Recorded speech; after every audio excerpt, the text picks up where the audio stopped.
steering group for inviting us here to share some of our experiences and actually thinking that we've got something worth sharing. In talking about today's theme of collaboration and partnering, we'd like to share with you experiences from the Tasmanian Win. We hope to present the information in a way that will provide you with an opportunity to consider the objectives and desired outcomes of the collaboration and/or partnerships, and put it in the context of your organisation and thinking laterally, explore, could this work for us? Firstly, to help set the scene, Tasmanian Win is the whole of our state, including King and Tasman Island, Flinders Islands. The demographics of our win are that we have the fastest population in all of this, ageing population in all of Australia. We're the most demographically dispersed state, with 58% of people living outside of Hobart. As with other states, we have an ageing workforce.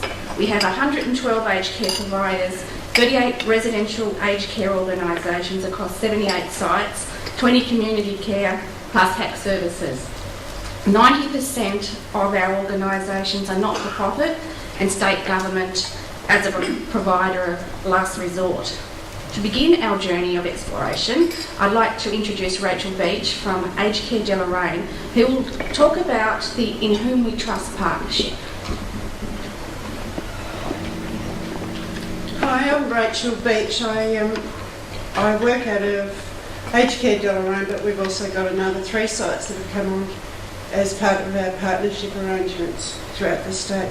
In Whom We Trust it's a brand name that we've called ourselves as we've gone into our joint venture, and today I'm going to discuss some of that with you.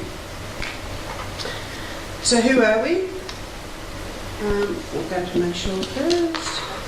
No, that's fine. No, that's fine, yeah. We have 47 residential care beds there, 3 respite care beds, 2 subacute beds, 1 interim care bed, an emergency room and dental surgery. For Mayshore, part of their broadening their scope into the community and servicing the east coast of Tasmania was to form partnerships with the state government. So we've got our emergency rooms there, a dental surgery, we now have a youth worker, social worker, etc. So that we've got a one-stop shop, if you like, for all services on the east coast. That's our rural primary health service provision. We also have 6 leased independent living units and 4 rentals. Moving on to Meander Valley Life, which is Aged Care Deloraine, where I am. We have Greenock Home, we have 2 facilities. In the beginning we had Greenock Home as our high care facility, Canangra Home as our low care facility, but to meet the needs of our residents, we've now moved up into both being fairly high care. We have 46 residential care beds at Greenock, 1 private residential bed, 1 respite care bed. Canangra Hostel, which has 46 residential care beds, 2 respite care beds. We also have our independent living units. We have 29 single bedroom units. Canangra Gardens, which is our NRAS dwellings, Franklin Gardens, and a rental cottage. Now, as part of our, if you look at the map of Tasmania, sorry, I should put one on there. On the east coast, we've got Swansea, Deloraine's 2 hours away. We've also got another 3 organisations that are coming on board in a partnership agreement. So in order for that to work, a lot of it's around staffing and how we're, obviously in Tasmania we have a large skill shortage, particularly with our nurses. So we... That's scary. So with that we have our largest skill shortage is with our nurses. So in order for this to work properly, we need to be able to provide staff accommodation as well. So we've actually purchased private accommodation for staff. Why do this? We found that our organisation CEOs had trust in each other, as do the board. We had an urgent need for additional strategically skilled people to fill vacancies within our organisations. We each had the high-level skills that the other required and agreed to share their roles for the common good. We're driven by the need to prepare living longer, living better. and accepted the need for change.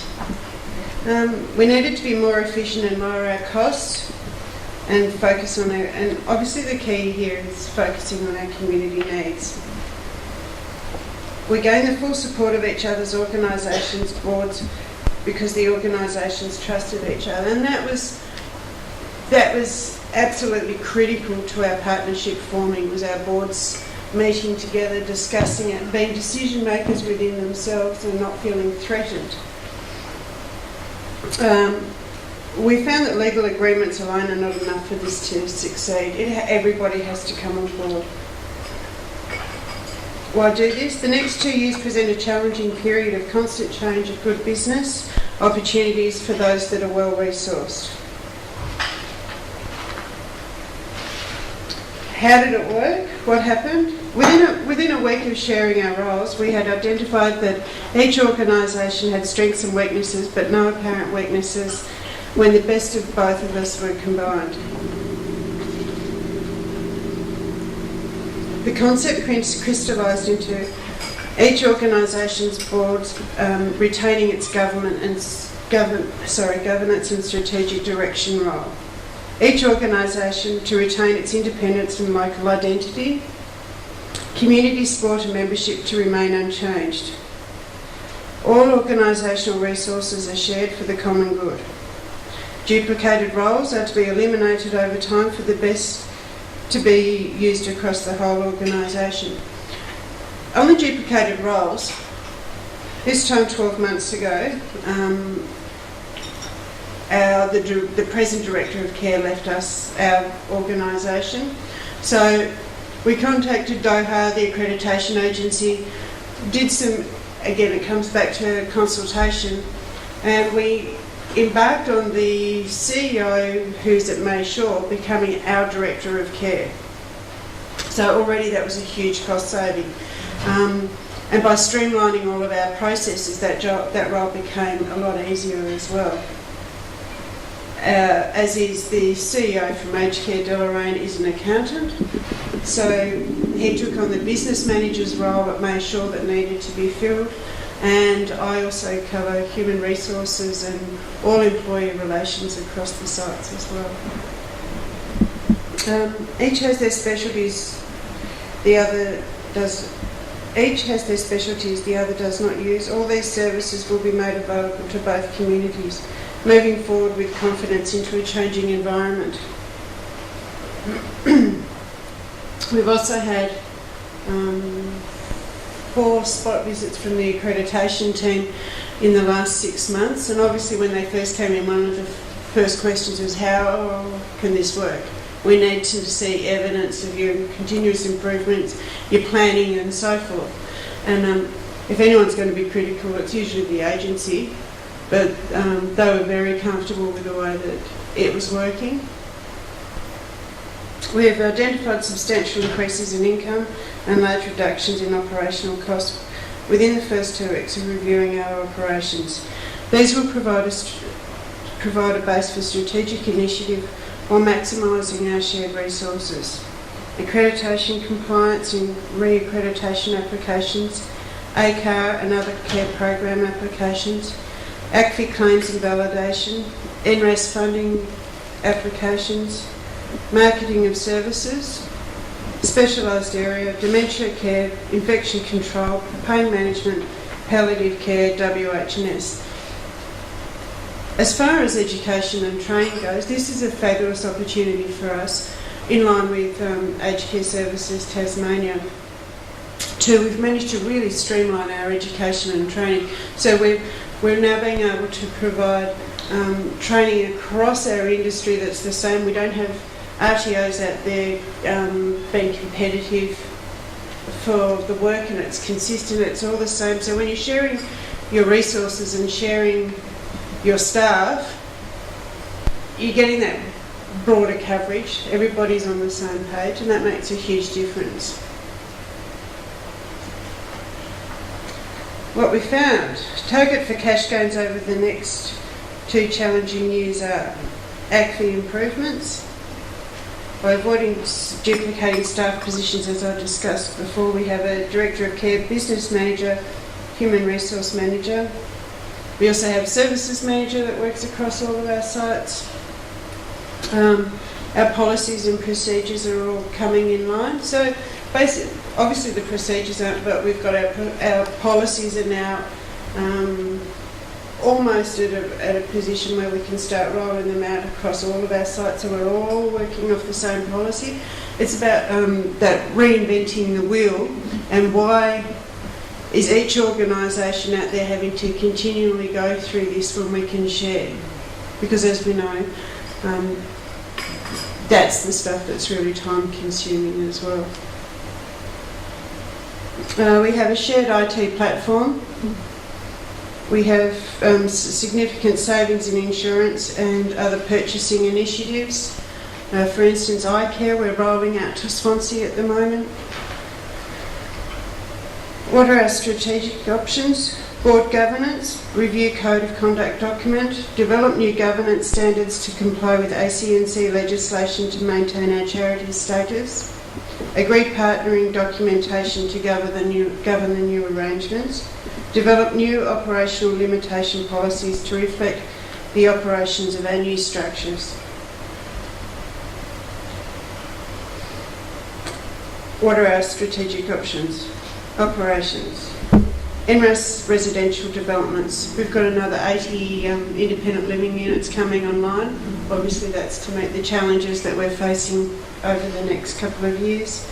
Owner-funded residential developments, renewal of residential facilities to meet the new paradigm, valuation of all residential facility rooms, and develop strategy of continued re-evaluation. Develop new website to meet the LLB requirements and market our facilities. Community care programs for Meander Valley Life. Again, strategic options. Information technology to establish an integrated IT and communications platform. Medication management software, common accounting and finance software, catering software, SharePoint policies and procedures. Out of this, we've already established the IT and communications platform that's been rolled out. Medication management software has been rolled out. The common accounting and finance software has been rolled out, and SharePoint for our policies and procedures. It's all good for the talk, but it's doing the walk that's hard, and that's when the hard work has come on board. When we're discussing policies, procedures and how we're going to make it work.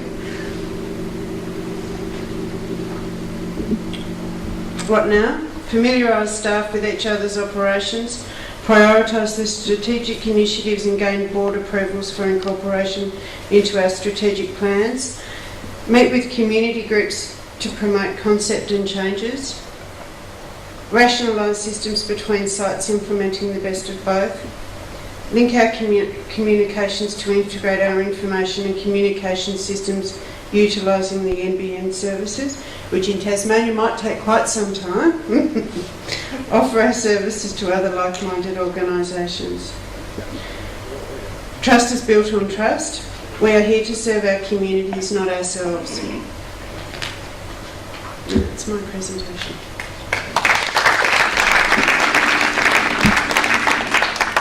Thank you, Rachel. And I think Cliff, the CEO of HK Deloraine, gave this presentation at a state conference in September, and since that point in time I think we've probably got another 3 or 4 organisations that have decided that they'd like to become part of the partnership as well. It doesn't limit them to one partnership. Aged Care Deloraine are also parts of other collaboration and partnerships that link together and provide ongoing sustainability across a whole range of different areas. Now, for the next stage of our journey, I'd like to explore the experiences of organisations who are active collaborators in the WIN network. Now, Eliza, you may have to come and drag me off because I get quite passionate about this and I tend to ramble on a little bit, so cut me off when I need to be cut off.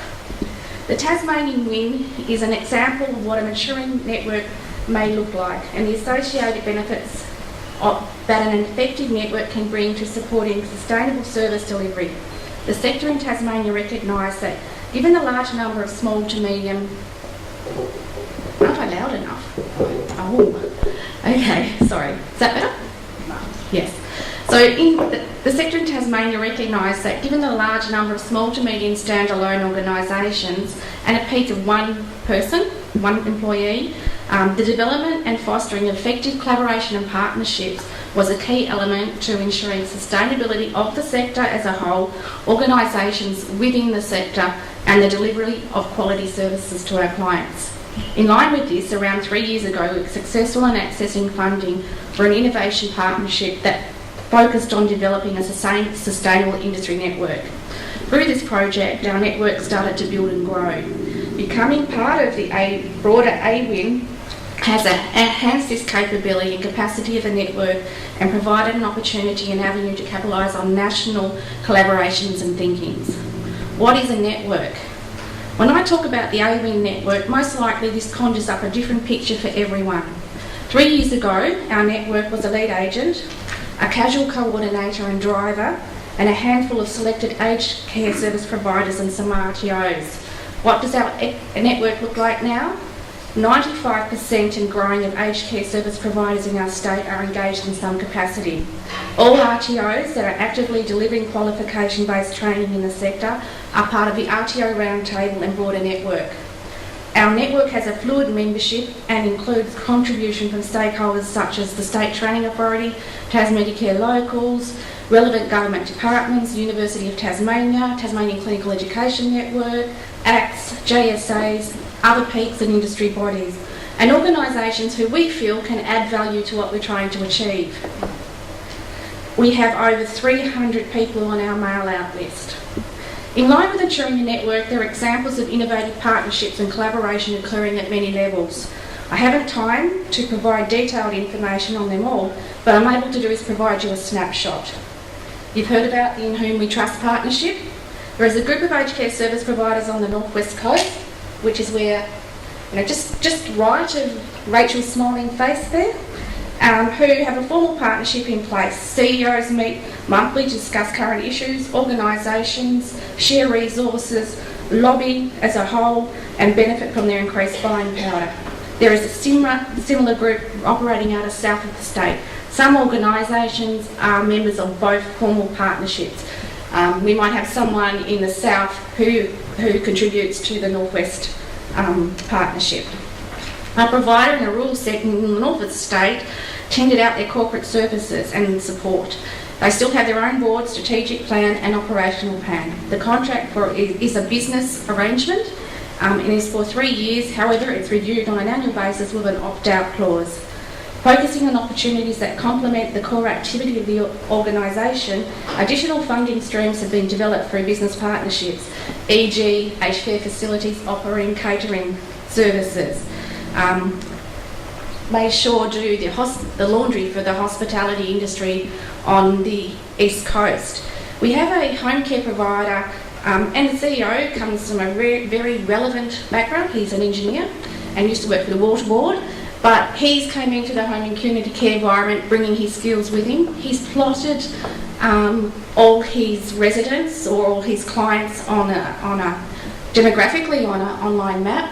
Now he's arranged a partnership with the State Emergency Services, so if there is an emergency in that issue, the SES can go to the map and know who they need to get to first, who may not be able to get out for themselves. Now the State Emergency Service are going to pay them to continue to do that on an annual basis. As well as some of those, that's just a few of the examples. So as well as that, as a network, we've been able to address things like quality issues.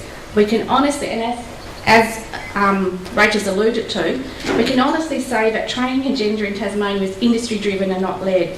The sector now understands that the delivery of quality training requires a partnership approach and that we have a significant role to play in that.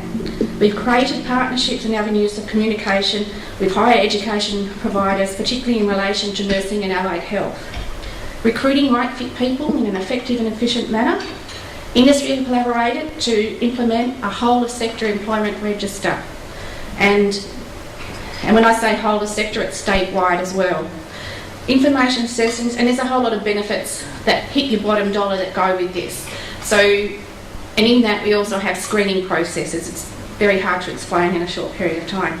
Information sessions held in all regions of the state and resources developed to support the identification and screening of suitable employees.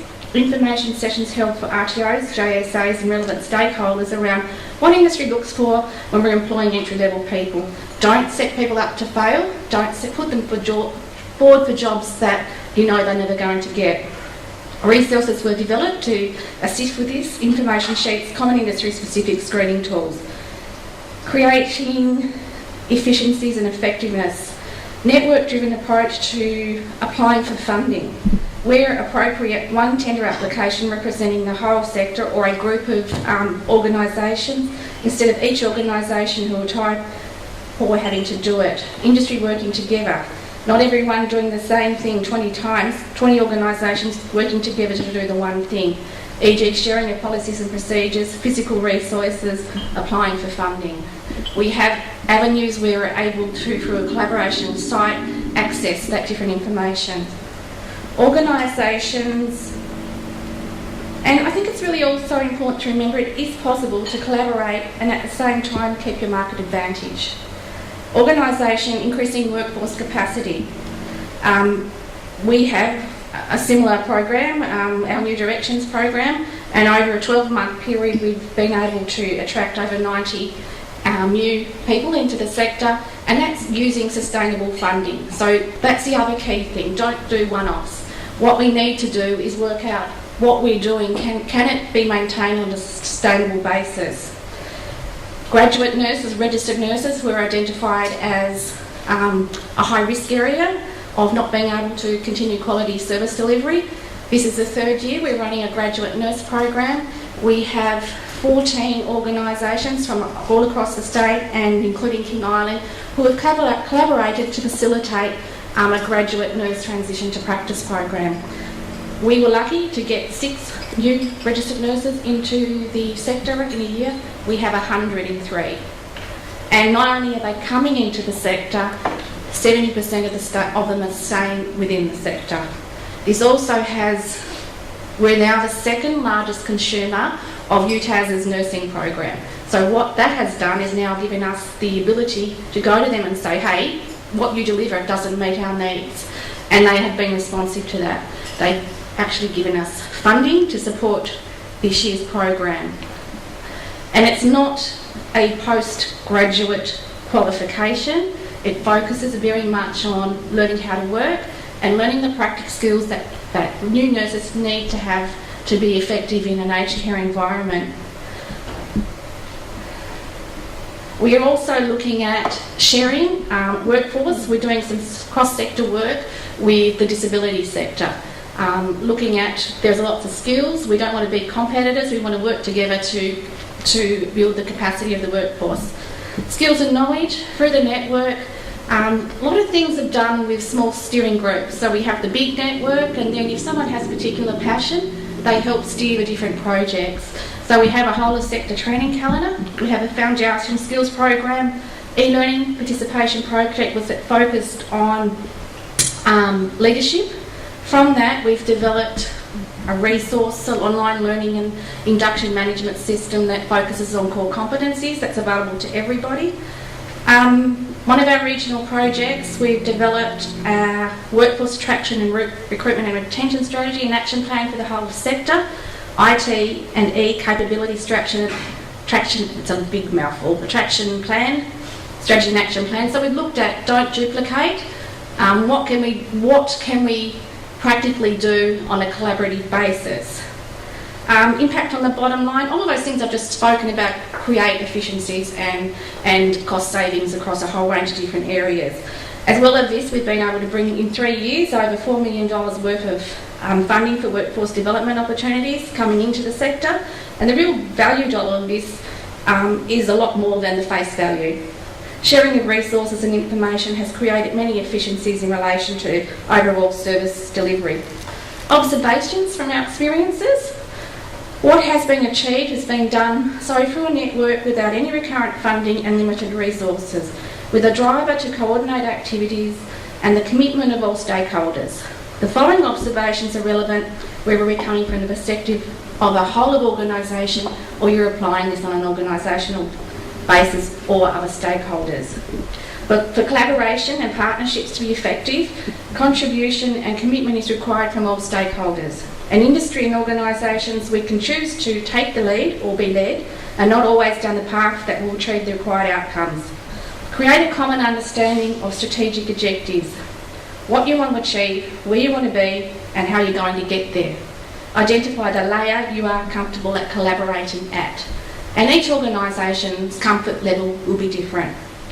Given the right environment, an industry network can generate income and be self-sustainable. Know your strengths and weaknesses and work to these.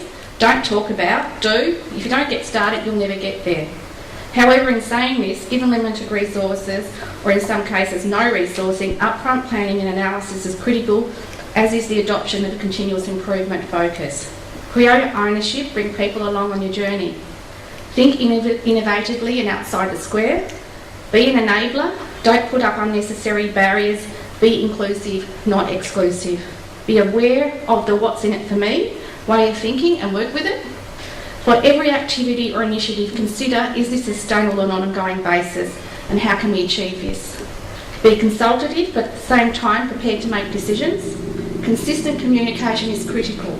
Understand your communication strategy.